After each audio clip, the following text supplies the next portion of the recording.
É tempo de visão global neste Now às 7, com o Major-General Isidro de Moraes Pereira, especialista em geopolítica. Major-General, boa tarde, muito obrigada pela sua presença e começamos de resto a falar e a olhar para esta entrevista de Zelensky a Piers Morgan, um jornalista britânico que nos fala sobre o avanço das negociações e Zelensky, quando estamos quase já na próxima semana que assinalam 4 anos de guerra na Ucrânia, Zelensky a dizer que não vai ceder o Donbass à Rússia, como de resto tem dito desde sempre. Sim, aliás, ele tem mantido essa sua... Essa narrativa. É evidente, porque há várias razões que militam para que ele tenha tomado essa decisão. Não apenas, digamos, os imperativos legais que derivam da própria Constituição do Estado ucraniano, portanto, nem o Presidente, nem ninguém naquele país pode ceder ou está autorizado a ceder qualquer tipo de território. Portanto, logo desde aí. Depois Zelensky, nesta entrevista com Piers Morgan, que é uma entrevista longa, em que ele diz várias coisas, ele diz que se estaria a ceder um local, uma região, com cerca de 60 km de extensão de norte para sul e cerca de 25 a 30 na direção leste-oeste, onde vivem cerca de 150 a 160 mil pessoas ainda, ucranianos. Portanto, ele não tem o direito de entregar esses ucranianos à Rússia. Isso seria algo que a própria Ucrânia e a história da Ucrânia nunca lhe perdoaria. Ele é absolutamente claro nisso. Ele até diz mais. Nas negociações, relativamente às questões políticas, como foi muito bem referido por si, houve avanços nas questões técnicas, de como implementar um cessar-fogo, aceitação de eventuais tropas de alguns países, de outras também não. Quer dizer, houve pequenos aspectos que foram onde se evoluiu. Onde se evoluiu. Agora, nas questões base, políticas e na grande questão das cedências e dos territórios, não houve qualquer tipo de evolução. E aí, também diz Zelensky, há 3 posições. Há a posição ucraniana, há a posição norte-americana e há a posição russa. Nós sabemos que os americanos engendraram uma forma de agradar a Deus e ao diabo. Só que até agora não conseguiram agradar nem um nem o outro. Portanto, aquela questão de criar ali uma zona económica independente, com uma administração própria, não agrada à Rússia. A Rússia continua a insistir que, sim senhor, haverá um cessar-fogo, haverá condições para haver paz, desde que as tropas ucranianas retirem do Donetsk, do Donbass, porque há ali também uma pequena parte de Lugansk, que são cerca de 1 a 2% daquele oblast, que não é importante para o caso, ou é muito menos importante.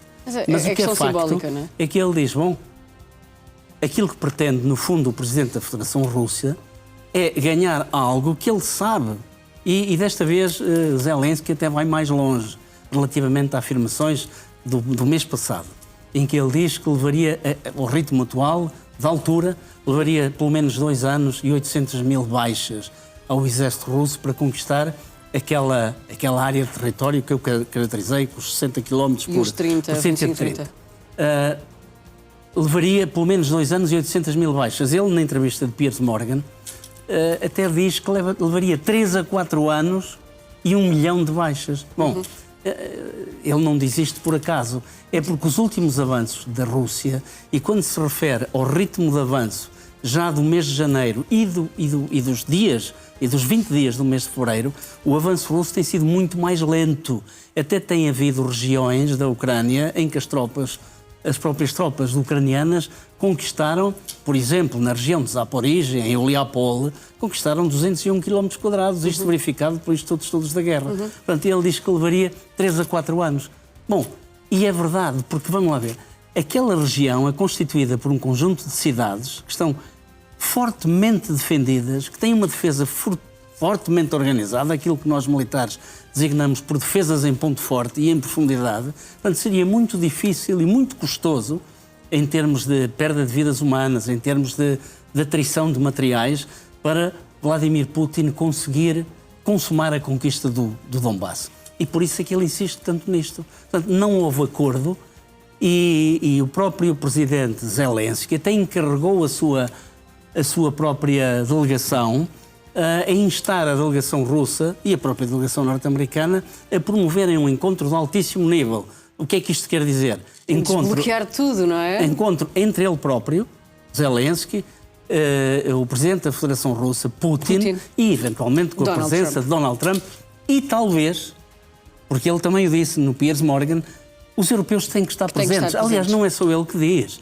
O Sr. Wang Yi, que é o ministro dos Negócios Estrangeiros da China, também na Conferência de Munique, no seu discurso, disse claramente que a guerra na Ucrânia é uma guerra na Europa e não entende, isto é a visão chinesa.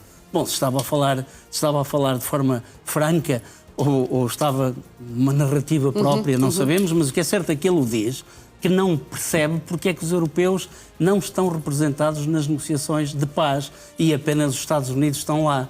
Bom, à Rússia interessa-lhe apenas os Estados Unidos, claro. Porque nós sabemos que, para além das teorias do compromato de Donald Trump e o próprio KGB, o próprio FSB agora, os Serviços de Informações Externas da Rússia e também a Mossad, aliás, Medvedev aqui o disse, aqui há uns meses esta parte, as informações sobre os files, sobre os ficheiros Epstein, ou Epstein, como queiram, que a Mossad tem, Medvedev diz, nós também os temos.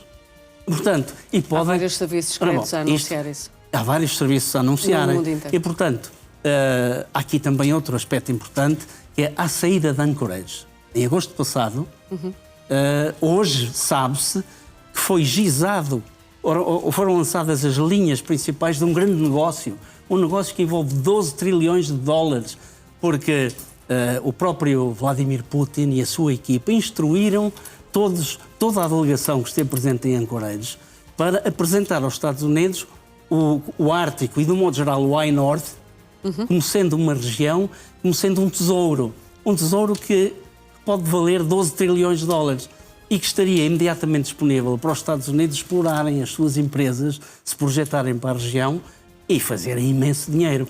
Portanto, isto para quê? Atarem os Estados Unidos a um acordo rápido e favorável à Rússia. Portanto, isto, quer dizer, e Zelensky sabe disto. E Zelensky também sabe disto.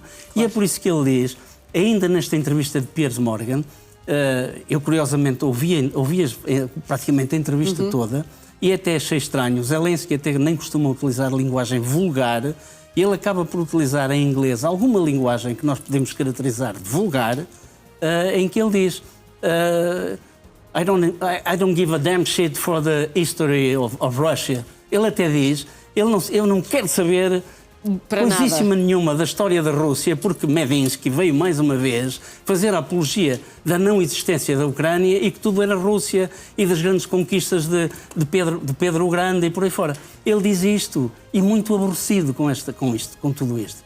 Portanto, mas, General, vamos avançar. Há pouco falou precisamente da questão da Europa e de facto a Europa não está à mesa destas negociações. Mas é importante falar nela. E é importante falar nela porque o chanceler alemão já veio dizer que na realidade também não vê nenhuma possibilidade de se avançar rapidamente com o fim da guerra da Ucrânia, que já vai somar 4 anos daqui a alguns dias. Mas é curioso que Merz diz isto num evento do seu próprio partido, da CDU, e ele não diz isto. Eu agora vou utilizar uma frase alemã, não é aus dem Bauchgefühl, não é nada que venha Traduza, que os não é nada, espectadores não sabem. Isto não é um feeling, não é digamos, uma impressão que ele possa ter. Não, isto é baseado ele tem factos para dizer. Ora, está em relatórios de 5 serviços de informações europeus.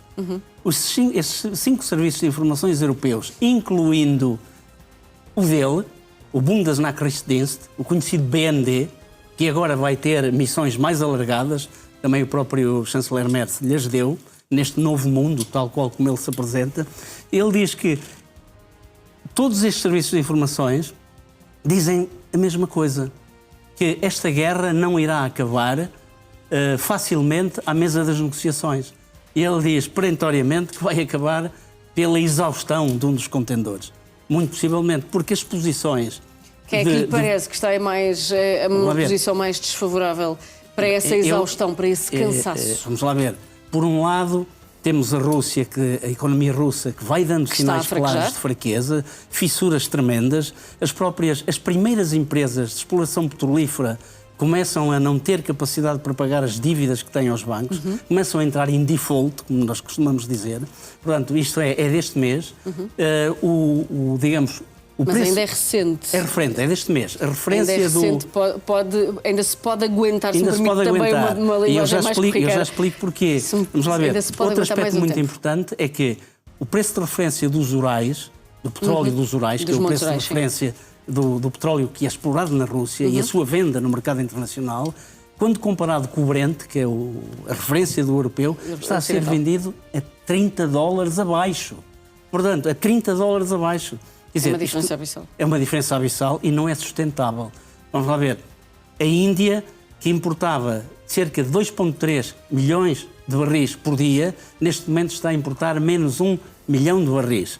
E aquilo que sabemos, a promessa da Índia, a promessa que Modi fez aos Estados Unidos foi que a breve trecho não importaria mais do que 600 a 700 mil barris por dia. Portanto, menos importações. Não fora a China, que se está a substituir de alguma forma às importações da Índia, bom, quer dizer, a Rússia já estaria em muitos maus lençóis. Mas enquanto a China continuar a ser o principal consumidor, não fazendo muito dinheiro, ainda há dinheiro.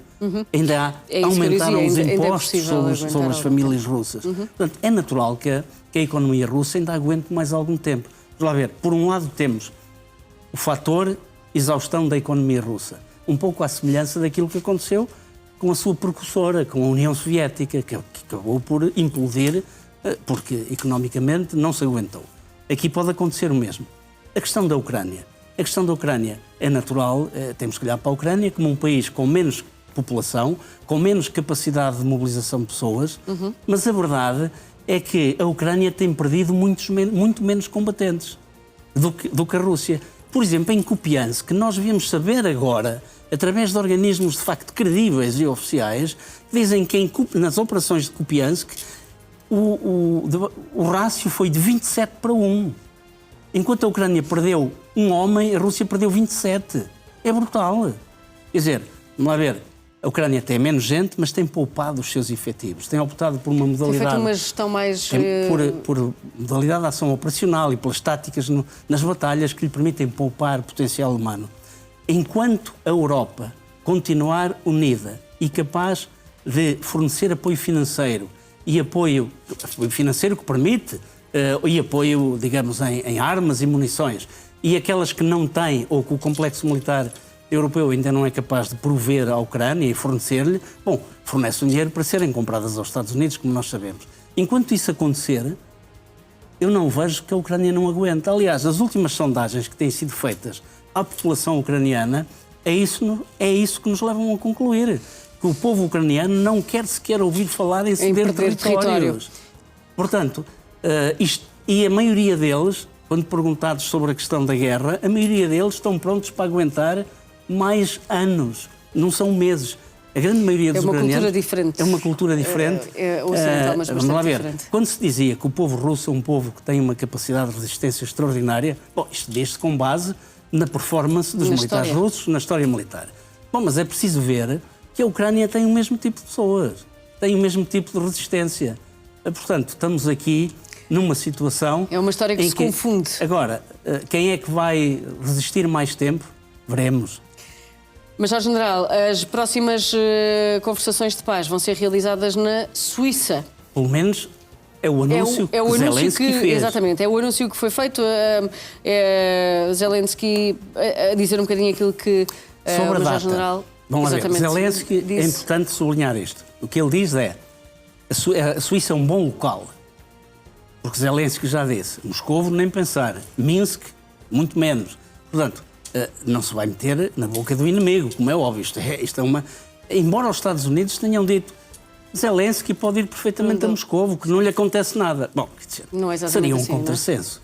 Quer dizer, dois países em guerra e vai-se reunir na capital... De um deles. De um deles, não. Isso não fazia qualquer tipo de sentido. A Suíça é bem vista por Zelensky, ele diz desejavelmente ainda este mês, mas do lado do Kremlin não há ainda qualquer tipo de indicação sobre a data. Aquilo que Medinsky disse à saída da reunião, do último dia da reunião, foi que teria corrido bem e que estaria já agendada uma nova reunião a breve trecho.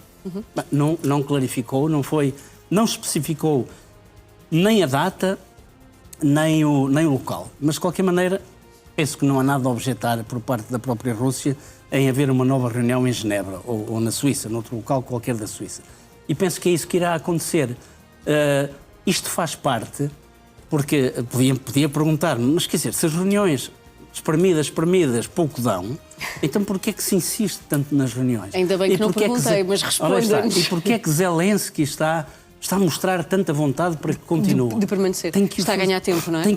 Está a ganhar tempo e tem que o fazer. Ele está a mostrar ao mundo... Consegue a partir daí alguma espécie de compromisso também, não é? Ora bem, ele está a mostrar ao mundo e está a mostrar a Washington, à Casa Branca, que só não há paz porque a Rússia não quer, não é porque ele não queira. Mas ele também é perentório. Aliás, regressando um pouco atrás à entrevista que ele deu, ele diz que, sim senhores, é muito flexível, está pronto para se reunir, seja onde for, exceto na Rússia e em Minsk, mas que isso não significa que vá ceder territórios. Isso está completamente fora de causa. Vamos avançar para a questão das tropas russas na Bielorrússia, Geórgia, Arménia e Transnistria. Isso é Kaja Kallas, não é? Exatamente. Ora bem, União Europeia. É importantíssimo, já que falamos na Europa e no desejo, é um desejo que eu chamaria de justo. É justo que os europeus estejam à mesa, se sentem à mesa das negociações. Por exemplo, já que estão a pagar, não podem ficar só com os restos, nem podem ficar à porta ou na antecâmara a ver o que é que se passa. Que é isso que aconteceu desta vez em Genebra. Estiveram lá pelo menos 4 países europeus, representantes de 4 países europeus, da Itália, dos Estados Unidos, da Alemanha, da França e do Reino Unido, mas não participaram na mesa, não foram tidos nem achados nas negociações. É evidente que a delegação ucraniana, quer dizer, de quando em vez, ouvia o que os europeus tinham para lhe dizer, porque os europeus são quem os apoia. Não podem deixar de ser ouvidos. Mas eles têm que se sentar à mesa. E Kaja Kallas gizou um documento que entregou às capitais europeias em que diz, é a altura da Europa ter uma voz ativa e até pôs as condições. Quer dizer, se a Ucrânia vai ser obrigada a reduzir o seu dispositivo militar, o seu exército, as suas forças armadas, à Rússia devemos exigir o mesmo. E devemos exigir à Rússia que saia da Transnistria, que retire da Bielorrússia principalmente as armas nucleares que lá tem e os mísseis Oreshnik de médio alcance que tem lá e que retirem de outros locais onde permanecem ainda. Portanto, esse é outro aspecto. Outro aspecto importante o que é exigido é que a Rússia não seja ilibada pelos crimes de guerra que cometeu. Porque um dos aspectos que supostamente faz parte dos 20 pontos para a paz, que foram muitos, é que se passa uma esponja sobre os crimes de guerra. Não. A Europa não concorda com tal questão. Outra coisa, as indemnizações de guerra. A Rússia tem que ser chamada a indemnizar a Ucrânia pelos estragos que provocou. Portanto, o que é que este documento representa? Representa uma posição de força. Porque quem se apresenta na mesa das negociações tem que dizer ao que vai. E a Europa tem que conseguir consensos, porque se quer ter uma voz única e ativa, tem que reunir consensos, e ainda bem que este documento foi elaborado, para que também à Rússia se exija um outro tipo de postura. Porque, vamos lá ver, agora vou fazer a ponte para o Ministro dos Negócios Estrangeiros Lavrov, que de vez em quando tem muita piada, diz umas coisas com alguma piada, e desta vez veio dizer novamente, e a interpretação que eu faço é mais uma ameaça velada, ele vem dizer claramente: nós não estamos nada interessados em guerra com os europeus.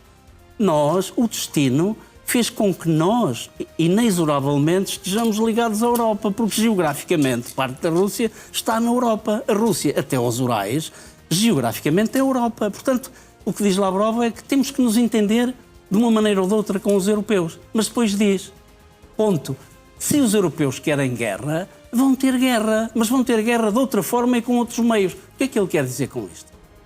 Quer dizer que, muito possivelmente, os outros meios poderá ser a utilização de armas nucleares. Portanto, mais um ataque feroz aos belicistas europeus, como ele costuma chamar-lhe, ele e o próprio Vladimir Putin e Medvedev e outros, e o seu Peskov. Portanto, esta acrimónia da Rússia contra os europeus já não é de hoje, mas continua a ser utilizada com as narrativas. Lavrov fez questão de vir dizer mais uma vez: nós não queremos nada, mas se quiserem, nós estamos prontos. Bom, mais uma narrativa e que a Europa, naturalmente, deve ter em atenção esse tipo de narrativas e deve-se preparar, e está a preparar-se, porque António Costa, o próprio António Costa veio revelar que a Europa vai disponibilizar até 2028 800 mil milhões de euros para investir na defesa. É uma quantia extraordinária. Já lá vamos, principalmente porque é nos próximos 2 anos. É uma quantia extraordinária. Portanto, a Europa está, embora não pareça, está a dar passos seguros para se transformar também, no somatório dos países, também numa potência militar. Mas continua a haver esta relação económica também muito próxima entre Trump e Putin. Antes deste encontro no Alasca, foi aqui estabelecido uma série de questões. Foi aquilo que eu falei, foram aqueles 12... Aqueles 12 pontos, não é? Foi retratado a Putin o High North, ou o Ártico. Nós sabemos que o oceano... Temos aqui, olha, estão ali 12 trilhões de dólares. A Rússia é banhada por vários oceanos. É banhada pelo Pacífico, é banhada por mares interiores, como o Mar de Azov. Não. É banhada também pelo Oceano Glacial Ártico. E de que maneira? 51% das costas do Oceano Glacial Ártico são Rússia. Daí ser tão importante. São Rússia.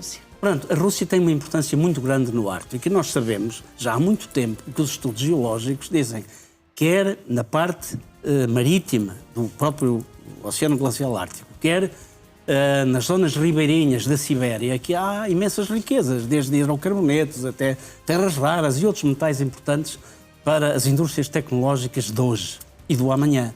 Portanto, isto foi retratado, foi tudo montado e foi retratado a Donald Trump como sendo um grande tesouro, e aliás está ali o valor desse tesouro, 12 trilhões, que estarão à disposição dos Estados Unidos da América, das suas empresas, para poderem vir explorar em conjunto com a Rússia.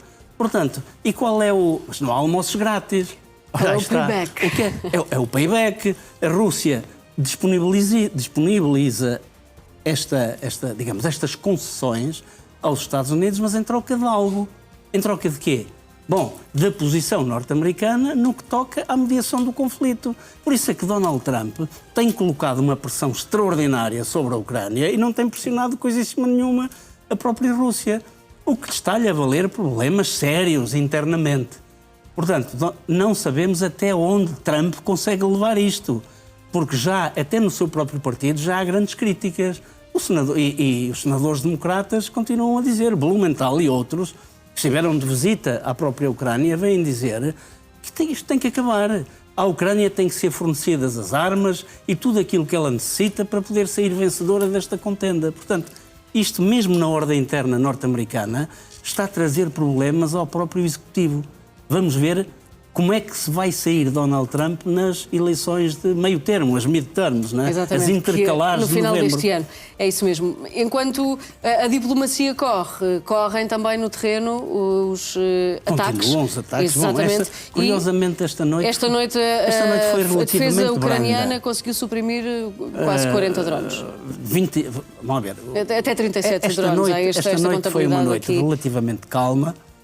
Foram apenas 37 drones, 29 dos quais foram interceptados pela defesa antiaérea ucraniana. A principal área onde são registadas, destruições de monta e incomodidade para as populações, Kharkiv. Em Kharkiv foi atingida uma central de aquecimento e deixou mais de 16 mil pessoas sem aquecimento, numa altura em que as temperaturas são próximas dos 20 graus negativos. Portanto, é algo absolutamente desumano, além de se configurar um crime de guerra. Portanto, não foi apenas em Kharkiv, mas a principal destruição foi em Kharkiv. Portanto, foi uma noite relativamente calma, mas não foi isenta de estragos. Mas também houve ataques. Explosões do outro lado, não é? Sim. Porque a Ucrânia também teve de se defender. Há uma região, portanto, houve vários drones ucranianos que foram lançados sobre a Rússia, mas há uma região a sul, para os seus telespectadores se situarem, uma zona que se chama Pskov, que está a sul de São Petersburgo, e foi atacado um depósito de petróleo, um grande depósito de petróleo, que que se encontra neste momento em chamas. A Rússia continua a revelar insuficiência na sua defesa antiaérea. Estamos a ver aqui as imagens, estamos a ver aqui, vamos lá ver, chamas brutais, não é? Sim. São chamas brutais, quer dizer, foi... Neste tipo de... aliás, aquilo é uma região onde muito petróleo digamos... Armazenado? É armazenado e a partir daí acaba por ser transportado até por viaturas ou até pelos próprios oleodutos para os portos ali da região de São Petersburgo. Há pouco falava-nos sobre os planos da União Europeia, que não quer de forma nenhuma dissociar-se deste caminho para a paz, e deste anúncio de 800 mil milhões de euros para gastos de defesa até 2028. Vamos lá ver. Eu até vou dar aqui um exemplo. Os Estados Unidos são o país que mais investe anualmente, que mais despende anualmente em defesa. O orçamento da defesa deste ano dos Estados Unidos é próximo de $1 trilhão. Portanto, são praticamente 1 milhar de milhões. É muito dinheiro.